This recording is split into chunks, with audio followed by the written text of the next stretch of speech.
Perdu dans le choix de tes graines pour ton potager?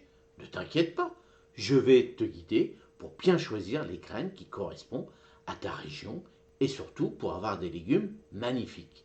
Allez, on y va, c'est parti, je vais te montrer ça rapidement et facilement.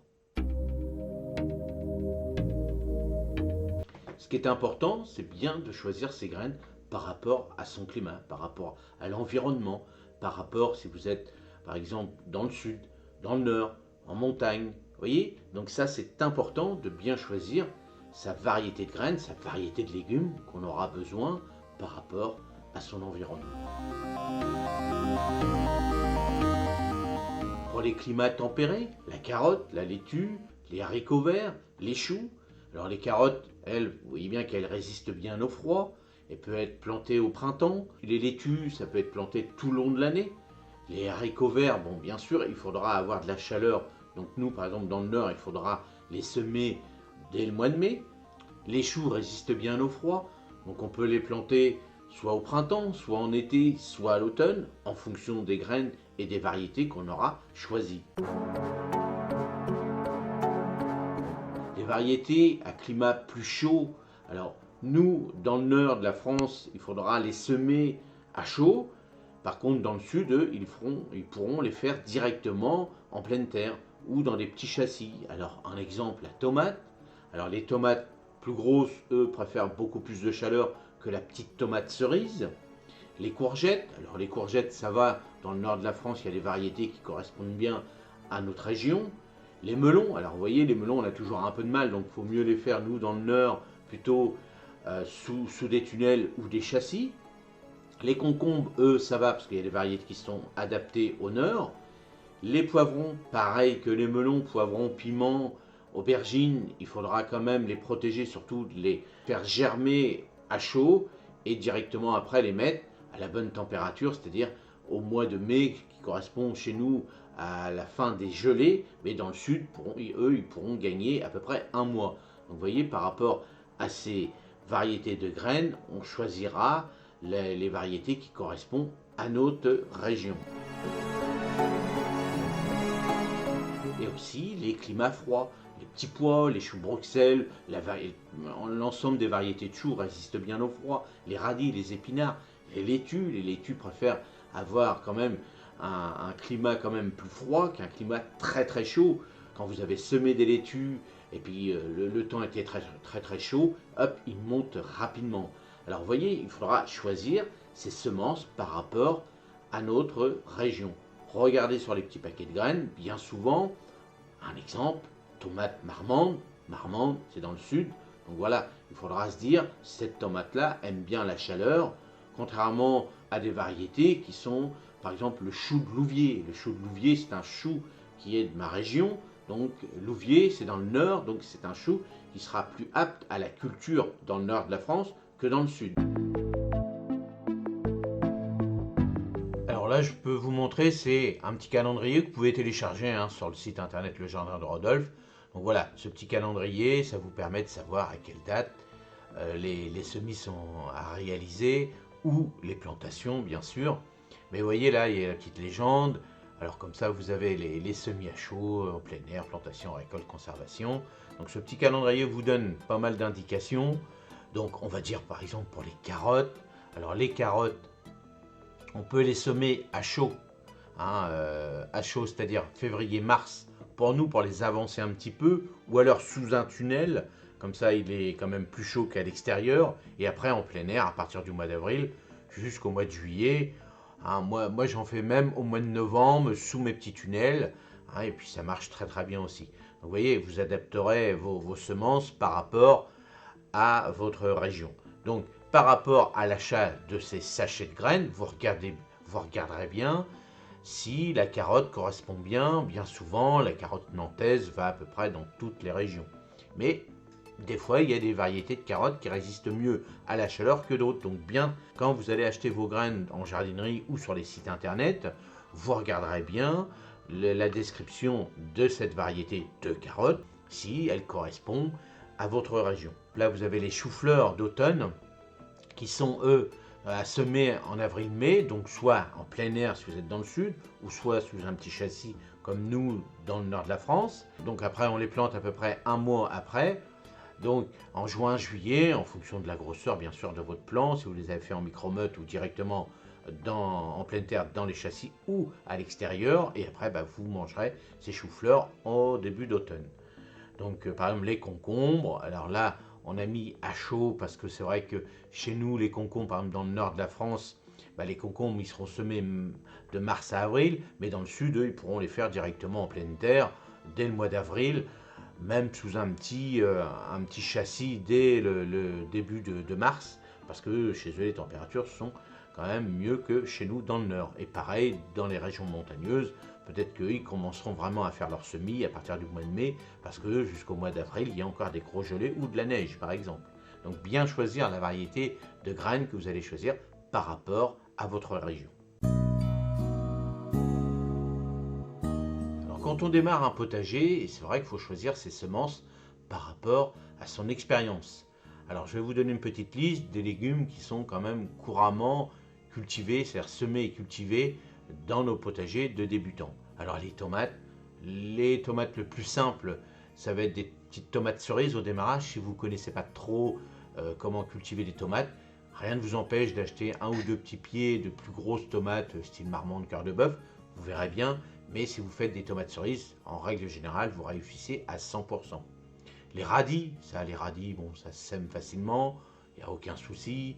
Les laitues et toutes les salades, ça c'est pareil. Donc vous choisirez vos semences par rapport à vos régions et bien sûr en fonction de la saison. Si c'est des salades, si on est en plein hiver, vous choisirez sur le paquet, c'est marqué salade d'hiver ou après salade d'automne ou alors salade des 4 saisons par exemple. Après vous choisirez aussi des haricots verts, les haricots verts, alors les verts, les jaunes, là vous pouvez y aller aussi, à rame ou nain, ça va, il n'y a aucun souci.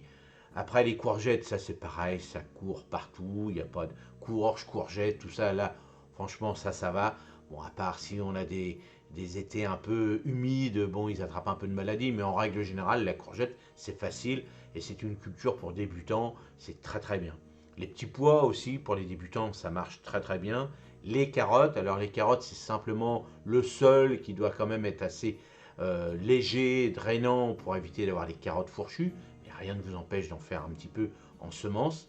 Bien sûr vous choisirez la carotte qui sera adaptée à votre région. Les pommes de terre ça pousse partout aussi. Pareil, vous choisirez les variétés qui vous correspondent. Ensuite, on aura, alors un petit peu plus compliqué, les piments poivrons, où là il faudra quand même avoir soit contre un mur bien exposé pour pouvoir les réussir, par exemple chez nous dans le nord de la France.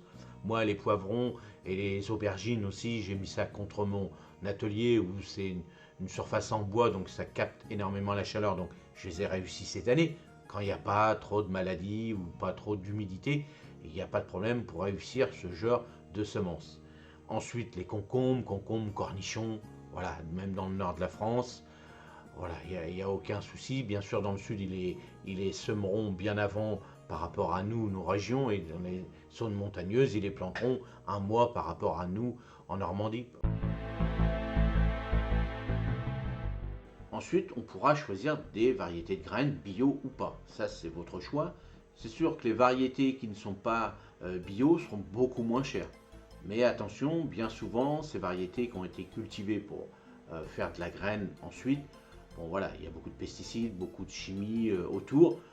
Donc voilà, au démarrage, si vous n'avez pas trop d'argent, c'est vrai que les graines de chez Lidl, par exemple, que moi j'avais présenté, j'avais fait une vidéo pour voir vraiment le prix pas cher, c'est ce prix à moins de 30 centimes, les petits paquets de graines, pour démarrer quand on n'a pas trop d'argent, c'est très très bien.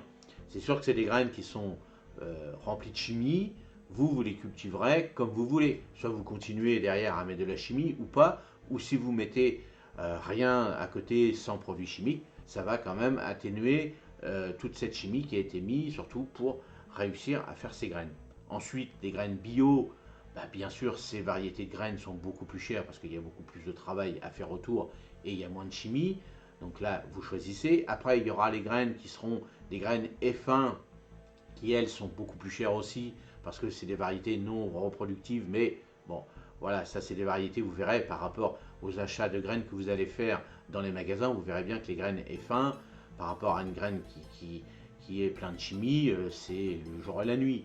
Mais c'est vrai que ces variétés F1 permettent dans certaines conditions, surtout si vous savez que c'est tout le temps humide dans vos coins, il y a des courgettes qui sont beaucoup plus chères. Ces courgettes-là résistent à telle maladie, aussi bien pour les tomates aussi, c'est marqué derrière, vous verrez bien, vous lisez, résiste au mildiou, à l'oïdium et plein d'autres maladies. Vous lisez bien derrière, c'est pour ça que ces variétés F1 qui sont conçues pour résister à toutes ces maladies. Mais après, c'est un choix, vous faites comme vous voulez. Ensuite, on pourra choisir ces graines directement chez les petits producteurs, en jardinerie, sur les sites internet. Alors moi, sur mon site internet, je vous vends de la graine qui est issue de mon potager. Donc aucune chimie, rien du tout. Je n'ai pas marqué bio parce que je n'ai pas le label bio et je n'en veux pas. Pour moi, voilà, bio, ça ne veut rien dire du tout. C'est juste pour donner du fric à un certain label et que je trouve ça pas normal de payer un label pour faire du bon alors que les autres qui font de la chimie, eux, ne payent rien. Donc là, c'est mon propre opinion pour moi. Donc moi, je ne veux pas rentrer dans ce genre de concept. Moi, je suis producteur de plantes aromatiques. Il n'y a aucune chimie, mais je ne veux pas passer non plus avec ces labels bio. Donc moi, mes graines que je vous propose sur le site, c'est celles que je récolte à fur et à mesure sur mon potager. J'ai fait aussi des fiches techniques que vous pouvez retrouver sur le site internet ou comment récolter vos propres graines. C'est-à-dire que si vous prenez mes graines de chez moi par exemple, elles sont reproductives. C'est-à-dire qu'il n'y a pas, c'est pas du F1, il n'y a pas n'importe quoi. Vous les semez chez vous, vous récoltez vos fruits, vous en gardez un petit peu et après vous récoltez vos propres graines. Puis vous allez voir que vous allez faire pas mal d'économies parce que les graines, quand on achète 50 paquets, ça monte vite. Alors vous regardez sur le site si ça vous intéresse et en plus ça me donne un petit coup de main pour continuer à vous faire des belles vidéos sur cette chaîne.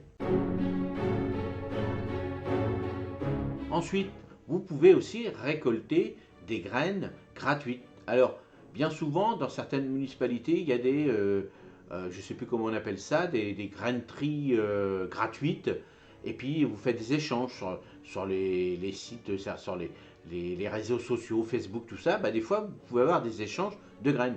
Alors faites attention aussi, c'est pas à 100%, parce qu'il y a des personnes qui sont amateurs et puis qui ne savent pas qu'il ne faut pas mélanger telle ou telle graine, ou la qualité de séchage n'est pas terrible et tout. Bon, faites attention. Regardez bien, si c'est vraiment pour donner, ça va. Si c'est pour faire, même acheter pas très cher, méfiez-vous. Sur eBay par exemple, des fois, c'est vraiment des graines qui sont pas chères du tout. Mais méfiez-vous, on ne sait pas d'où ça vient, comment ça a été vraiment séché et tout, donc méfiez-vous de ce genre de site. Voilà, quand vous avez l'habitude d'un petit producteur ou d'un petit groupe Facebook, tout ça, où vous échangez entre vous, et vous avez l'habitude, là ça va, mais quand vous ne savez pas trop, faites attention. Si c'est gratuit, c'est bon, si c'est payant, faites attention.